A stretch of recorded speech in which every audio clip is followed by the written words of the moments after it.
Hey, I'm Tamara Sevunts. I'm the director, writer, and producer of Teatime. And Teatime is a film about a grandmother who finds herself very lonely and decides to overcome her situation by having a little bit of fun. And part of that is making herself a pot of tea.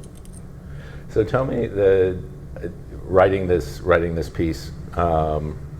Yeah, I guess I can spoil it. The grandmother is your grandmother. She is my grandmother, yes. Did you, when you were writing, did you have her in mind already, or was it you wrote it and you're like, oh hey? Well, yes. Well, funny you should ask. So I actually started filming a documentary about her. She's a music teacher. Okay. And I started filming in 2018 into 2019. And then the pandemic arrived, and my documentary filmmaking was sort of upended by that, right. But also her teaching. She's surrounded from day to night by students. Right. Literally starts at 7 in the morning and ends at 11 at night. And all of a sudden she found herself very alone. Right. And so in a way, I decided that I had to tell that story instead. Okay. And that's where Teatime originated. Okay. So it was very much written for her. Right. Part of the dialogue that I've had with her my entire life is that she's really good at what she does because she's an actress, Right. never having acted professionally. Right. And the reason I'm an actress is because she is an actress. Okay. And so this was it turned into a chance for me to say, hey, go on, fine. You say you're an actor, show me. Okay. So how did your experience acting inform directing? Well, I guess you spend a lot of time on sets. Right. And you spend a lot of time figuring it out for yourself. And so the dialogue that you have with another actor is very much informed by your personal experience. Right. You know, it's different too, though, when it's directing your grandmother, who has. I was gonna say. Yeah, she had set ideas about the way that it had Yes. to be. She was kind of directing from I was the gonna say, was she inside. directing you at some point? At times, yes. I Yeah. got lucky that we shot it in her house, and she stayed up all night cleaning. Okay. So when I showed up at 7 in the morning, she hadn't slept. Oh my goodness. So she was so tired that she kind of let herself, be led, Right. which was awesome. That was good. So you just have her do that every night. Yeah, exactly. Why did you decide to? I mean, it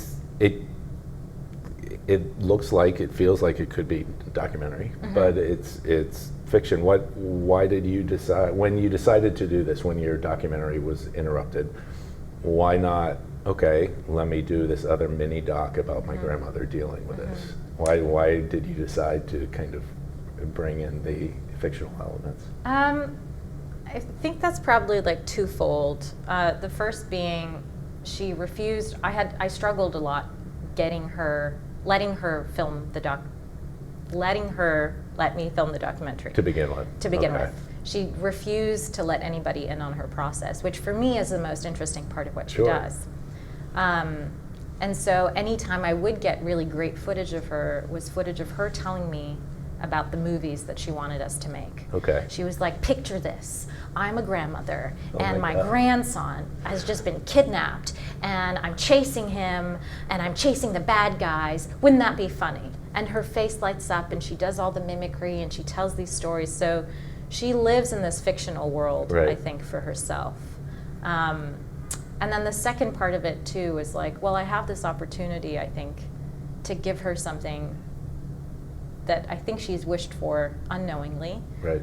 And here's my opportunity. The stars kind of aligned for me to do it. So it's both a love letter to her and very much for her, a gift Totally, to her. yeah, so that you answered one of my other questions, is when you just have this one figure where so much is happening in her head, how do you bring that out? But she brings it out naturally. Yes. Yeah. And quite forcefully sometimes, too. Yeah.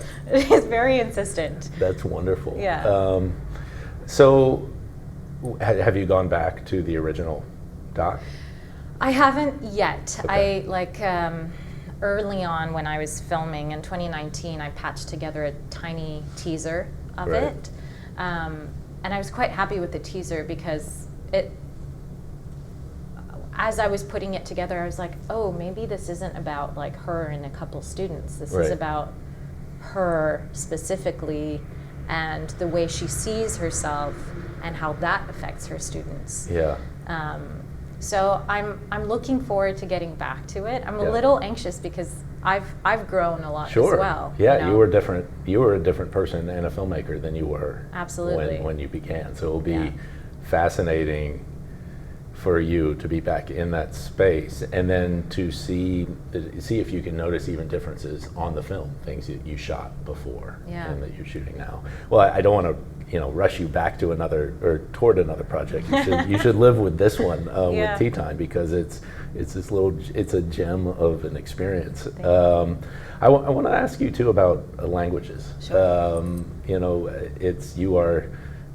It was intimidating for me, who even just struggles with one language, with English. The language learning is who you are too. Yes. Yes. And the way we express ourselves and the way people express themselves differs by their culture, by their language. And so how was that with your grandmother, with your writing, as you were writing this character based on your grandmother, and then with her own, what she brings to the role in her own language?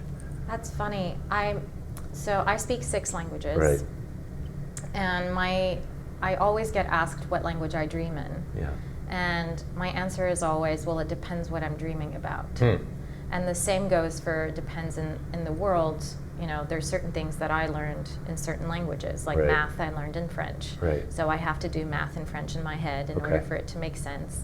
And music and art I learned through her. Right. And so I learned it in Russian. In Russian. So there's a level of communication that kind of comes out innately for me Right. in that language, where I'm like, oh, this makes sense in my head. Right.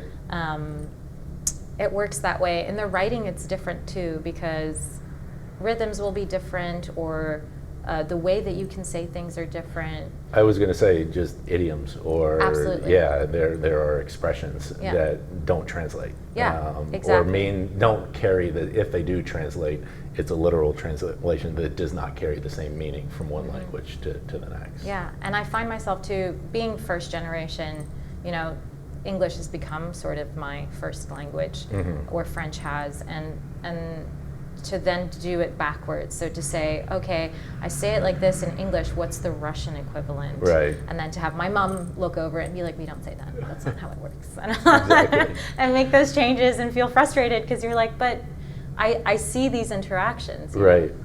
So. What was your grandmother's reaction the first time she saw the first cut, let's say? What was her? I was very anxious. I bet. There's a portion of her in there where she plays the piano. And I was barred from leaving it in because she made some mistakes, and it would ruin her People reputation. could not. Yep. Even though 99.9% of the people wouldn't notice, and the 0.1% would be utterly forgiving, I'm sure. Exactly, because it's not about her Right. giving a concerto. Right. She's just warming Right. up her fingers. And she hounded me for the year that this film was in edit, called me consistently being like, you're not allowed to make sure that wasn't in. Please take it out. Okay. Please take it out. And then when she finally saw it, it was, we shot obviously out of order.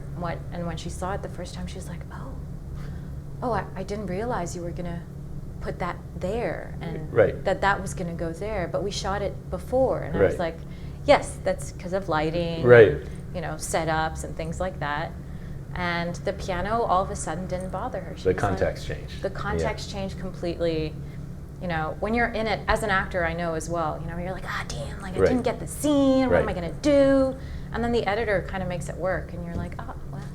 That's great.